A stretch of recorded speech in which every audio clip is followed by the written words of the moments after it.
Time થઈ ગયો એમ ને બહાર જવાનો, બહાર વાળાને મળવાનો. અરે જરીક તો શરમ કરો તમે. એમ નહીં, તને આવું કઈ કરતા વિચારે નથી આવતો? તમને આવું બોલતા શરમ નથી આવતી? સાચું હોય ને એ તો બધાય બોલે હો. સાચું તો એ છે કે તમારી જવાબદારી તમે નથી નિભાવતા એટલે મારે નિભાવવી પડે છે. આ સત્ય તમને નથી દેખાતું? કામ કરી કઈ મોટી વાત નથી હો. તમે જ કામ પર જાઓ ને, કેમ નથી જતા? મને કામ કરવાની મજા નથી આવતી ને એટલે હું નથી જતો. જો ને ભાભી કેવું બોલે છે. મારે તો ઓફિસે જવાનું મોડું થાય છે, મારે રસ્તો રોકીને ઊભા છે. રાઘવભાઈ, શું તમે પણ આવું ને આવું બોલ્યા કરો છો? તમે છે ને મારા પતિનો હોત ને તો સારું હતું. હું એને એકલી તો નહીં જ જવા. હા તો તમારે એકલી ન જવા દેવી તો તમે એને મૂકી આવો. આ છોકરી 5 પૈસા રળીને લાવે છે, તેનાથી તો ઘર ચાલે છે. તમને પણ ખબર છે ને, તમારા ભાઈ વિદેશ ગયા છે ત્યાર પછીની જવાબદારી બધી એકલી પૂરી કરે છે. છોડો ભાભી, તમને સમજાય એવું લાગે છે? અને ઈ ઓફિસે મૂકવા આવશે ને તો મને આખા રસ્તે બક કરશે, કેટલું બોલશે. જોયું ભાભી, એને એકલીને જ જવું છે. થોડુંક હાલશે એટલે એની બાજુમાં કોક આવી જાય છે વાતો કરવા વાળો. પ્રેમ ભરી વાતો કરતા કરતા ઓફિસે પહોંચી જાય. ઓલો આંબીઓ જાય ને આ ઓફિસે વહી જાય. પછી ત્યાંથી 4 વાગે ફરવા જશે. એક દિવસમાં ભેળ ખાશે બંને જણા. કરી લ્યો, બધું પોતાની જાતે નક્કી કરી લ્યો. કેવા માણસ છો તમે? કમાવું તો છે નહીં તમારે. જે કમાવા જાય છે એને તો કમાવા દો. ભાભી, તમે મને બાયડી વગરનો કરશો એવું લાગે છે. તમે જાણી જોઈને થશો. પોતાને તો કઈ કરવું નથી, જે કામ કરે છે એને તો કરવા દો. હું કામ કરીશ, તું નિરાત રાખ. 1 વર્ષથી ઘરમાં બેઠા છે, બાઈકને રોટલા તોડવા છે ને પાછી હોશિયારી મારવી છે. સીતા, તું છે ને જા, તારે ટાઈમ થઈ ગયો છે. એને તને ગમે એમ કરીને રોકી રાખવી છે. હું એને એકલી નહીં જવા દઉં ભાભી. હું બહાર ઊભો છું, તું આવશે જલ્દી. સીતા, તું આને હું કામ લઈ જાય છો? આખો રસ્તો લવારો કરશે. હા, ખબર નથી પડતી ભાભી, માણસ છે કે મદારી. હાલો હું જાઉં. ગીતા બેટા, મદદ કરી દઉં કઈ રસોડામાં? ના મમ્મી, મદદ કઈ નથી કરવી, પણ તમે છે ને રાઘવભાઈને કઈક સમજાવો ને તો સારું છે. અરે બાપા, હું તો એને સમજાવીને થાકી છું, કોઈ રીતે સમજતો નથી. ઝઘડા કરવા, દારૂ પીવો, જુગાર રમવો, આ એનો ધંધો થઈ ગયો છે. એને તો કમાવા જવું નથી બા. ઓલી બિચારી કમાવા જાય છે તો રોજ એની ઉપર શંકા કરે છે. બા, આ ઉંમરે તો માણસ છે ને આખું ઘર સંભાળી લીધું હોય તો એને એક પૈસો કમાવો નથી ભાઈને, શું કરવા? મેં કેટલું એને સમજાવ્યું કે તારી વહુ આખું ઘર ચલાવે છે, તો એની પાછળ શું કામ જાય છે? તો મને શું કે ખબર, તમારે કઈ કહેવાની જરૂર નથી, મારી ઘરવાળી છે, હું ગમે એમ કરું. બોલ, આવા તો વેણ બોલે મને. હવે શું કરવું ને એ જ કઈ સમજાતું નથી. બા તમે બેસો, હું રસોઈ કરી નાખું. Good morning sir. હા, ગુડ મોર્નિંગ. મને તો કોઈ દિવસ આવી રીતે ગુડ મોર્નિંગ ન કીધું. તમે છે ને આવી રીતે અહીંયા બેસી ન શકો, સમજ્યા? એને લાયક હોય બેસી શકે. ઊભા થઈ જાઓ. હું છે ને આ સીતાનો ઘરવાળો છું, ખબર છે ને? હા, પણ તમે ઓલી બીજી ખુરશી પર બેસી જાઓ ને. તું અહીંયા બેસીને કામ કરશો? હા, મારે અહીંયા બેસીને કામ કરવાનું હોય છે. હા, પાહે. એ ભાઈ, આ ઓફિસ છે, કઈ તમાશો કરવાનો નથી. શું છે આ બધું સીતા? સર, થોડુંક સમજો ને પ્લીઝ. અહીંયા બીજી વખત આવ્યા છે, દર વખતે આવી શંકા કર્યા કરે છે. તમે જોવો, મારી પત્નીની ખુરશી છે ને ઓલી બાજુ રાખો. હું તમારા પત્નીને પગાર આપું છું કામ કરવાનો, સમજ્યા? કામ કરવાની કોણ ના પાડે છે, પણ તમે છે ને આગા બેહો. સીતા, શું છે આ બધું? કઈ શાક માર્કેટ નથી, તું કોઈને પણ લઈને આવી જાય. જુઓ, મારો પગાર બાકી છે ને એટલે પછી હું આમ બેસી જઈશ. પછી બેસી જઈશ ને? હા, પછી બેસી જઈશ. તમે જાઓ, હું 5 વાગે ઘરે આવી જઈશ. અહીંથી સીધો ટાંટિયો ઘરે હો. હા, હું જાઉં છું. Sir, I am sorry. શું છે બધું સીતા?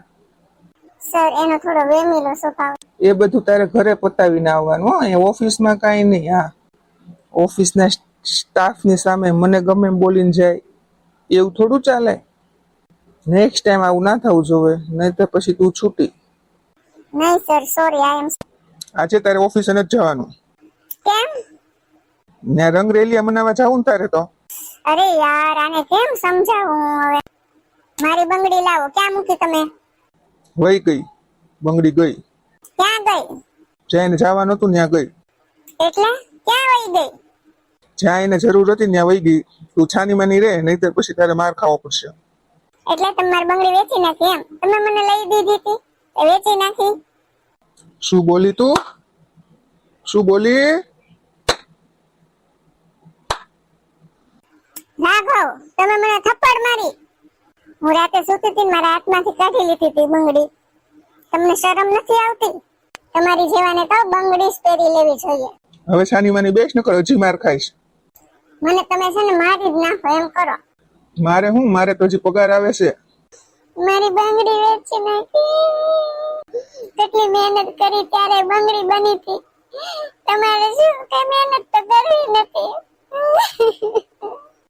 એક કામ કરો, તમે દારૂ માટે થઈને મને વેચી નાખો, પછી આખી જિંદગી દારૂ પીધા કરજો. એવું જ ન કરાય, એવી જરૂર નથી. પછી કઈક વિચારશું. લે ને. આવું બોલતા પેલા તમને શરમ નથી આવતી? તારે હવે ઈ ઓફિસે નથી જવાનું. હું તને નવી જગ્યા ગોતી દઈશ. તમારા માટે ગોતો પેલા. જે ઓફિસમાં બધા ગોઢા હોય ને ત્યાં તને મોકલવી છે. જો તો તમારી જેવા મર્દ હોય ને પથારી પડ્યા હોય ને એ નજર નાખે. એને ખબર છે કે આને જરૂર છે પૈસાની. આ કડવું છે પણ સત્ય છે. તમારા જેવાને ખાલી પરણતા જ આવડે છે, બાયડીને સાચવતા નથી આવડતું. તમે જો ઓછું કમાતા હોત ને તો પણ હું ઘર સાચવી લેત. અહીંયા તો અફસોસ એ વાતનો છે કે તમારે કમાવું જ નથી કમાવું તો તમે મારા રિક્ષાના પૈસા પણ લઈ લીધા. હવે હું હાલીને જાઉં? તારે શું જરૂર છે પૈસાની? ઓલો તને ડિલીટ કરતો લેવા નહીં આવી જાય હમણાં? કાશ મને કોઈ લેવા આવતું હોત. કોઈ બાયડીને શોખ નથી થતા પોતાનો ધણી હોવા છતાંય બીજે મોટા મારવા. આવા ધણીને લીધે જ બાયુનું મન ભટકી જાય છે. બિચારી કોઈને કોઈ જગ્યાએ પ્રેમ શોધતી હોય છે, પોતાનો વિચાર કરે, પોતાનું ધ્યાન રાખે એવો કોઈ વ્યક્તિ શોધતી હોય છે. પછી આ સમાજ એમ કે છે કે સ્ત્રી હલકી છે. સ્ત્રી હલકી નથી, એનો પતિ હલકો છે. એને સરખી રીતે સાચવી નથી શકતો. એટલે જ એને આવા ટૂંકા રસ્તા અપનાવવા પડે છે. પણ મારાથી તો એ નથી થતું. કોઈ સામે હું ઊંચી આંખ કરીને જોઈ પણ નથી શકતી. તેમ છતાં નરાધમ જ્યારે હોય ત્યારે મારી ઉપર શંકા કર્યા કરે છે. હે ભગવાન, આવા ધણી સાથે રહેવું ને એને કરતા તું મારું જીવ જોઈ લે.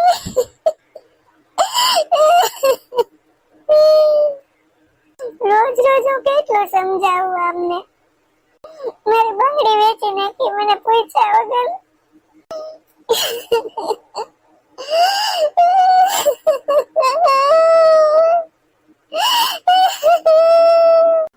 અરે શું છું બેટા? પાછી નોકરી છૂટી ગઈ. મને ફોન આવ્યો તો બોસ નો. તો રાઘવ એની સાથે એવી રીતે વાત કરીને જાણે કેમ મારો બોસ બે કોડીનો માણસ હોય એવી રીતે વાત કરી. મારો બોસ મોટી કંપનીનો માલિક છે, એ થોડું બધું આવું સહન કરી લે. આ રાઘવ કેવો માણસ છે કઈ ખબર જ નથી પડતી. મારો જીવ જશે ને પછી સુધરશે. તું શું કામ આવી વાત કરે છે? તો શું કરું ભાભી? મૂકી દે જોબ. નથી કરવી જોબ?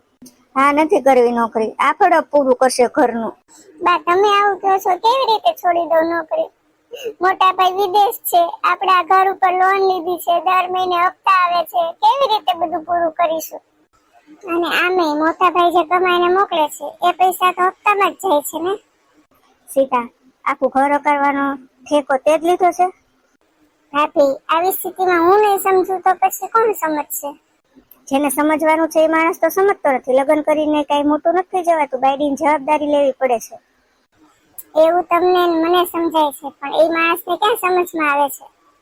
થોડુંક એને માથે પડવા દે ને, જવા દે ને, મૂક ને લપ. આપણે નોકરી કરવી જ નથી બેટા.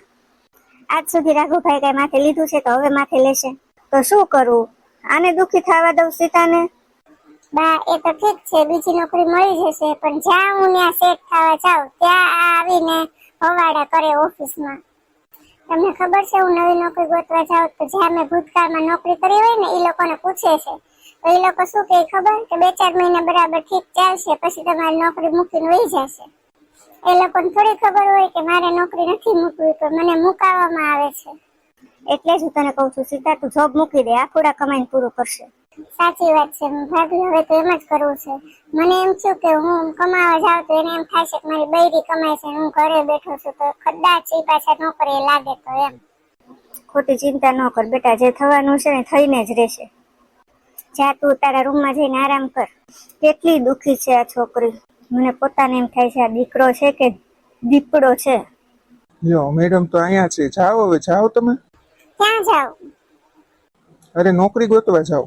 અરે 50 નોકરી મેં કરી લીધી છે. ક્યાંય ટકવા દીધી તમે મને? કોઈ મારો સારો રેફરન્સ આપવા તૈયાર નથી. કોણ રાખશે મને? તું નીચી નજર રાખીને કામ કરતી હોતો, આ તો આંખ સામે આંખ મિલાવીને કામ કરે, પછી કોણ હારો રેફરન્સ આપે? તમારા મગજના ગંદા વિચારો છે ને, તમે મારી સામે તે પ્રગટ ન કરતા હો. મારો મગજ જરાય સારો નથી. તમારે જે કામ કરવાનું હોય એ હું કરું છું. હવે તો હું નોકરી નહીં કરું તો તમે મને મારી નાખશો. હા, સાચી વાત છે. તને જો જીવનમાંથી રસ ઉડી ગયો હોય તો તું નોકરી કરવા નહીં જતી, બાકી તો તારે જવું જ પડશે. તમને એવું લાગે છે કે મારી સાથે જીવતો માણસ હોય એને કોઈને જીવનમાં રસ હોય? હું તો ખાલી મારા માવતર માટે જીવું છું. મારા મા બાપને એવું ન થાય કે મારી દીકરીને વળાવી ને મારી દીકરી આપઘાત કરીને મરી ગઈ. તમને એવું નથી લાગતું કે હું જેની સાથે ફેરા ફેરું છું એને આવી રીતે દુઃખી ન કરું? હું તમારું ઘર ચલાવું છું. તમને નથી કાંઈ મારી દયા આવતી? હું તમારા માર ખાઈ ખાઈને જીવું છું, બધાના પેટ ભરું છું, છતાંય તમે મારા 2 શબ્દ પણ મારી માટે સારું નથી બોલતા. આશાય ન રાખતી હો, સમજી? તો હવે તમે પણ સાંભળી લો કે તમે પણ આશા ન રાખતા કે હું કમાઈશ ને તમારા ઘરનું ગુજરાન ચલાવીશ. તમારે જે કરવું હોય ને તે કરી લેજો. તો તું તારા બાપને ફોન કરી દે કે જલ્દી અહીંયા રોતા રોતા આવે. રાઘવ, તમે જે માણસને મારી નાખવાની વાત કરો છો ને એ તો પહેલેથી લાશ જ છે. એટલો ફરક છે કે આ લાશમાં ખાલી શ્વાસ ચાલુ છે. હવે જે મરશે એ તો ખાલી શરીર મરશે ને, આત્મા તો એ દિવસે જ મરી ગયો છે જ્યારે ખબર પડી કે તમે દારૂડિયા છો, જુગારિયા છો, વેમીલા છો. પોતાની પત્નીના પૈસે નાચવું છે બસ, અને છતાંય પોતાની આંગળી ઉપર પોતાની પત્નીને નચાવવી છે. તમે મને મારશો શું? હું ઈ પહેલા જ મારું જીવન ટૂંકાવી દઈશ. મારા મમ્મી પપ્પા મને માફ કરજો. તમે જે દીકરીને વળાવી હતી એને પરી કહેતા હતા ને, એ પરી હવે તમને આસમાનમાં તારો થઈને દેખાશે.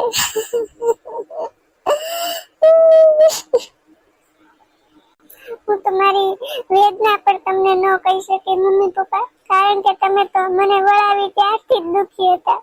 મારી આ વાત કહીને તમને વધારે કઈ રીતે હું દુઃખી કરી શકું? પણ એક વાતનો ગર્વ છે મને, મેં ક્યારેય તમારા સંસ્કારોને લજ્યા નથી.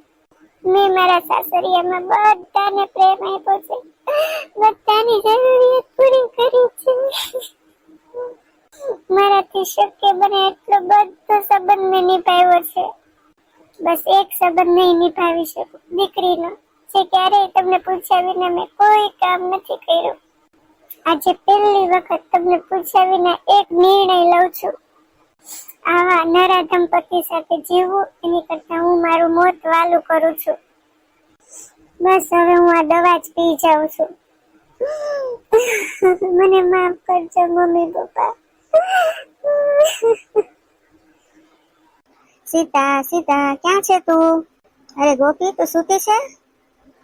અરે શું થઈ ગયું ગોપીને? રાઘવભાઈ, એ રાઘવભાઈ, જલ્દી દોડો. બા, એ બા. સીતા, એ સીતા, શું થયું તને? સીતા. ભાભી, કાલી મેં તને ધમકી મારી હતી કે નોકરી ગોતી લેજે ને હું તને મારી નાખીશ, તે તો સાચે જ મરી ગઈ. બોલો, થઈ ગઈ ને તારે તારા મનને?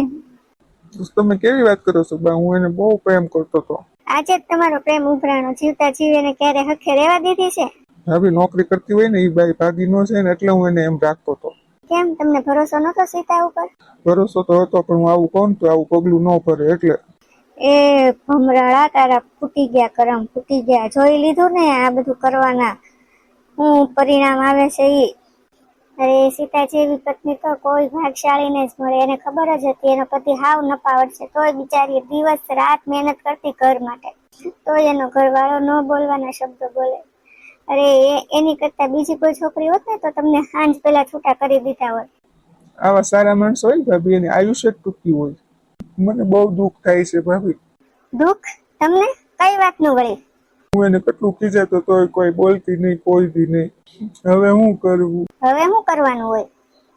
હવે તમે રોવો પસડાવ ગમે એ કરો, હવે શું ફાયદો છે? જીવતા જાયણા નહીં, મુવા પછી ધડાપીટ. મારા હાહરાને ફોન કરી દઉં? હા કરો, અને કેજો કે તમારી દીકરી મરી ગઈ ને એની વાહે સૌથી મોટો હાથ મારો છે એમ. અને કેજો કે મારાથી કંટાળીને જ દવા પી ગઈ, દિવસ ને રાત હું એને હેરાન કરતો હતો એમ કેજો પાછા. એવું બોલો માં ભાભી, મને કેટલું દુઃખ થાય છે તમને ખબર છે? હા અમે જોઈ છે તને કેવું દુઃખ થાય છે, રોજ હું જોતી હતી તને કેવું દુઃખ થાય છે. બા હવે રાઘુભાઈ કઈ કહેવાનો સમજાવવાનો મતલબ જ નથી.